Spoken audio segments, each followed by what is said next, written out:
Hello everyone, welcome to ఆదిరేటి రుచులు. ఈరోజు వీడియోలో చాలా సింపుల్గా మష్రూమ్ క్యాప్సికమ్ ఫ్రై ఎలా తయారు చేసుకోవాలో చూపించబోతున్నాను. ఈ మష్రూమ్ క్యాప్సికమ్ ఫ్రై చపాతీ, రోటీ, పుల్కా, అలాగే రైస్లోకి, కర్రీస్లోకి సైడ్ డిష్గా చాలా బాగుంటుంది. చాలా తొందరగా కూడా చేసేసుకోవచ్చు. జస్ట్ 10 to 15 మినిట్స్లో ఈజీగా అయిపోతుందండి. ముందుగా స్టవ్ ఆన్ చేసుకొని ప్యాన్ పెట్టేసుకొని ఇందులోకి 2 టేబుల్ స్పూన్ల ఆయిల్ వేసుకోవాలి. ఆయిల్ వేడెక్కిన తర్వాత 1/2 టీ స్పూన్ జీరా, 1/2 టీ స్పూన్ ఆవాలు వేసుకోవాలి. ఇవి కాస్త చిటపట్లాడిన తర్వాత ఇందులోకి 2 మీడియం సైజు ఉల్లిపాయలు సన్నగా తరిగి వేసుకోండి. ఉల్లిపాయ 1 నిమిషం పాటు కలుపుకున్న తర్వాత 2 పచ్చిమిర్చి ఇలా పొడవుగా కట్ చేసుకొని వేసుకోండి. ఇప్పుడు ఉల్లిపాయ, పచ్చిమిర్చి ఒకసారి కలిపేసుకొని ఇప్పుడు ఉల్లిపాయ తొందరగా వేగడానికి కొద్దిగా సాల్ట్ వేస్తున్నానండి. ఇలా వేసుకొని ఉల్లిపాయ కాస్త కలర్ చేంజ్ అయ్యేంత వరకు వేయించుకోండి. ఇప్పుడు ఉల్లిపాయ ఇలా వేగిన తర్వాత ఇందులోకి ఒక రెమ్మ కరివేపాకు కూడా వేసుకొని వేయించుకోవాలి. ఈ విధంగా అన్నీ వేయించుకున్న తర్వాత ఇప్పుడు ఇందులోకి 1 టీ స్పూన్ ఫ్రెష్గా దంచుకున్నటువంటి అల్లం వెల్లుల్లి పేస్ట్ కూడా వేసుకొని పచ్చి వాసన పోయేంత వరకు వేయించుకోవాలి. ఇప్పుడు ఇందులోకి 2 మీడియం సైజు టమాటాలు ఇలా చిన్న చిన్న ముక్కలుగా తరిగి వేసుకోండి.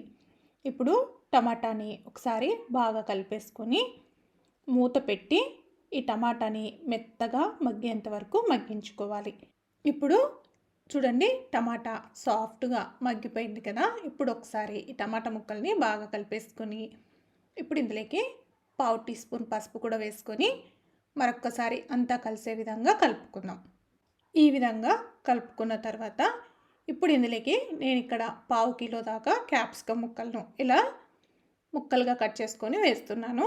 అలాగే 400 గ్రాముల వరకు నేను ఇక్కడ మష్రూమ్స్ తీసుకున్నాను. ఈ మష్రూమ్స్ని ఇలా ముక్కలుగా కట్ చేసుకొని వేస్తున్నాను. ఇలా వేసుకున్న తర్వాత ఒకసారి బాగా కలిపేసుకోవాలి. స్టవ్ అనేది లో టు మీడియం ఫ్లేమ్లో పెట్టేసుకోండి. ఇలా పెట్టేసుకొని ఒకసారి ఇలా కలిపేసుకున్న తర్వాత ఇప్పుడు ఇందులోకి రుచికి తగువైనంత సాల్ట్ వేసుకుందాము.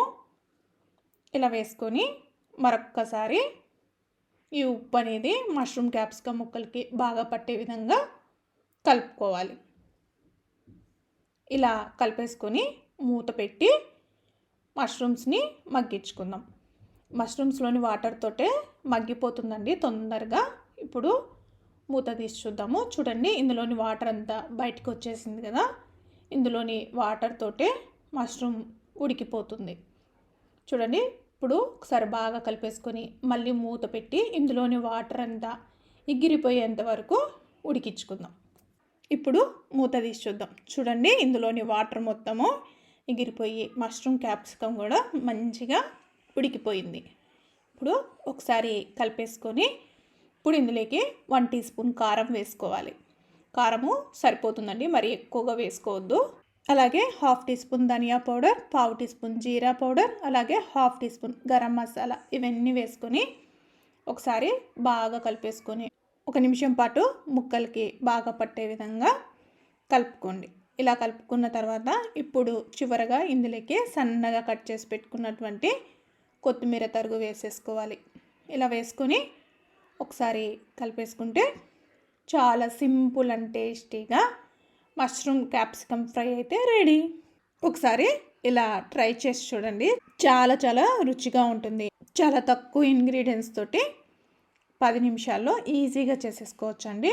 మీరు కూడా ఒకసారి ట్రై చేసి ఈ రెసిపీ ఎలా వచ్చిందో కామెంట్ చేసి పెట్టండి. మీకు కనుక ఈ వీడియో నచ్చినట్లయితే లైక్ చేయండి, షేర్ చేయండి, అలాగే కామెంట్ చేయండి. మరిన్ని రెసిపీస్ కోసం ఆదిరేటి రుచులు ఛానల్ని సబ్స్క్రైబ్ చేసుకోండి. Thank you everyone.